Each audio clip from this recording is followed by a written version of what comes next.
Assalamualaikum warahmatullahi wabarakatuh. Kami mahasiswa dari Pendidikan Administrasi Perkantoran Fakultas Ekonomi Universitas Negeri Yogyakarta. Kami dari kelompok 7 mata kuliah Media Pembelajaran Administrasi Perkantoran akan menyampaikan materi tentang kearsipan. Masuk ke kearsipan adalah kumpulan data yang ditulis, dicetak atau diketik dalam bentuk angka, huruf, ataupun gambar dengan makna dan juga tujuan tertentu sebagai informasi dan juga bahan komunikasi yang dapat direkam dengan berbagai media, misalnya seperti kertas, media komputer, dan sebagainya. Selanjutnya yaitu klasifikasi arsip terbagi menjadi 4. Yang pertama yaitu klasifikasi arsip menurut fungsinya. Klasifikasi arsip menurut fungsinya itu ada 2. Yang pertama arsip dinamis dan yang kedua arsip statis.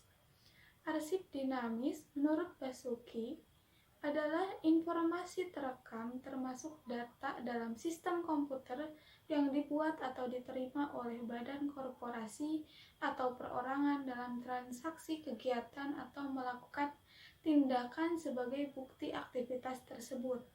Kemudian yang kedua yaitu arsip statis.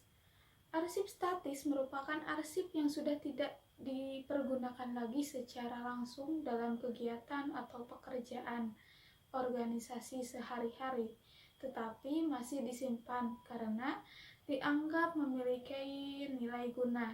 Contohnya seperti gambar, foto pahlawan. Kemudian klasifikasi arsip yang kedua yaitu klasifikasi arsip menurut wujud.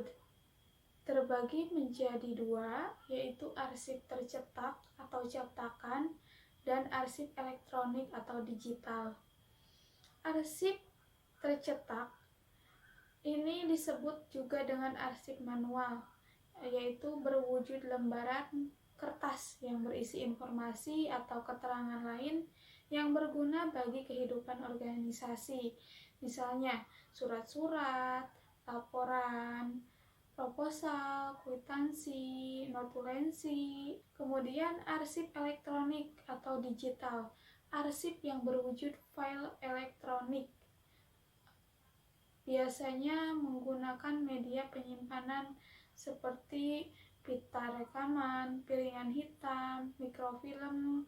Yang ketiga, klasifikasi arsip menurut sifat kepentingannya. Terbagi menjadi 3, yaitu arsip tidak penting, arsip yang diperlukan, dan arsip penting. Arsip tidak penting adalah arsip yang tidak memerlukan pengolahan dan tidak mempunyai hubungan dengan hal-hal yang penting sehingga tidak perlu disimpan dalam waktu terlalu lama. Contohnya pengumuman hari libur atau pengumuman akan dilaksanakan ujian. Kemudian arsip yang diperlukan. Arsip yang diperlukan adalah arsip yang masih mempunyai nilai guna tetapi sifatnya sementara dan sewaktu-waktu masih dibutuhkan. Contohnya daftar hadir pegawai, daftar hadir mahasiswa. Ketiga yaitu arsip penting. Arsip penting adalah arsip yang mempunyai nilai hukum, pendidikan, keuangan, dan dokumentasi sejarah. Contohnya surat keputusan pengangkatan, kemudian daftar riwayat hidup. Kemudian klasifikasi yang terakhir yaitu klasifikasi arsip menurut tingkat keaslian. Arsip otentik merupakan arsip yang asli. Sebagai bukti keasliannya, pada arsip tersebut terdapat tanda tangan yang sah menggunakan tinta. Yang kedua yaitu arsip tidak otentik. Arsip tidak otentik merupakan arsip yang tidak asli atau salinan. Pada arsip tersebut tidak terdapat tanda tangan sah dengan tinta. Materi selanjutnya yaitu tentang kegunaan arsip. Arsip sebagai rekaman informasi mempunyai kegunaan yang sangat penting bagi individu maupun organisasi. Modul arsip dinamis yang diterbitkan oleh Arsip Nasional Republik Indonesia menyebutkan bahwa secara umum arsip memiliki kegunaan sebagai berikut. Yang pertama yaitu mendukung proses pengambilan keputusan. Yang kedua, menunjang proses perencanaan. Yang ketiga, mendukung pengawasan. Yang keempat, sebagai alat pembuktian. Dan yang kelima, sebagai memori perusahaan atau organisasi. Dan yang terakhir, sebagai alat kepentingan politik dan ekonomi. Selanjutnya yaitu nilai guna arsip. Nilai guna arsip adalah nilai arsip yang didasarkan pada kegunaannya bagi organisasi. Nilai guna ini merupakan dasar penentuan jadwal retensi bagi masing-masing dokumen berdasarkan nomor serinya. Ditinjau dari kepentingan organisasi, nilai guna arsip dibagi menjadi yaitu yang pertama nilai guna primer, yaitu nilai arsip yang didasarkan pada kegunaan bagi kepentingan lembaga pencipta arsip. Yang kedua, nilai guna administratif, yaitu nilai guna arsip yang terkait dengan kebutuhan persyaratan administratif atas keberadaan organisasi. Dokumen semacam ini meliputi bagian organisasi, pernyataan visi dan misi, serta tata tertib yang mengatur operasional organisasi. Dari sini akan dapat diketahui perkembangan organisatoris sebuah organisasi yang berguna bagi pemakai pada masa mendatang. Yang ketiga, nilai guna fiskal.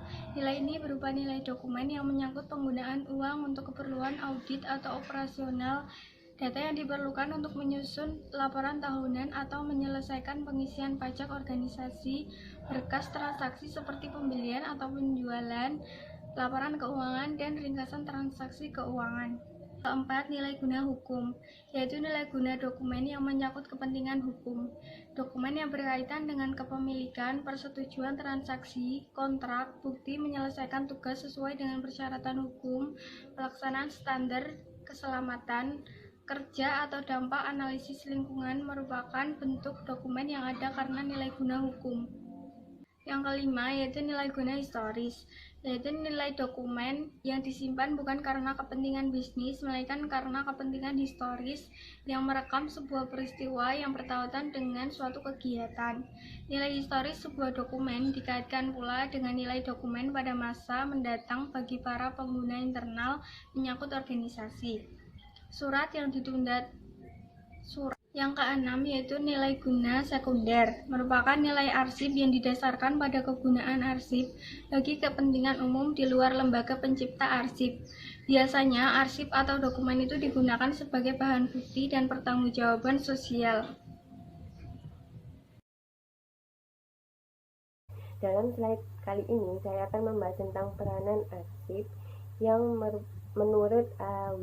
Wijaya, peranan arsip yaitu sebagai dokumentasi dan juga sebagai informasi. Arsip sebagai informasi yaitu dapat berguna atau berperan untuk mengingatkan kepada petugas ataupun pemegang arsip yang lainnya tentang informasi yang sudah lama tidak diketahui ataupun informasi yang terlupakan.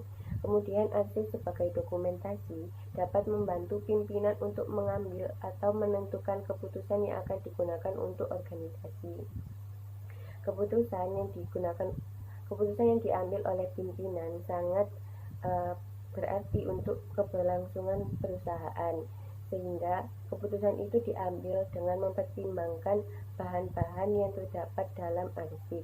Untuk itu arsip sangatlah penting bagi keberlangsungan perusahaan.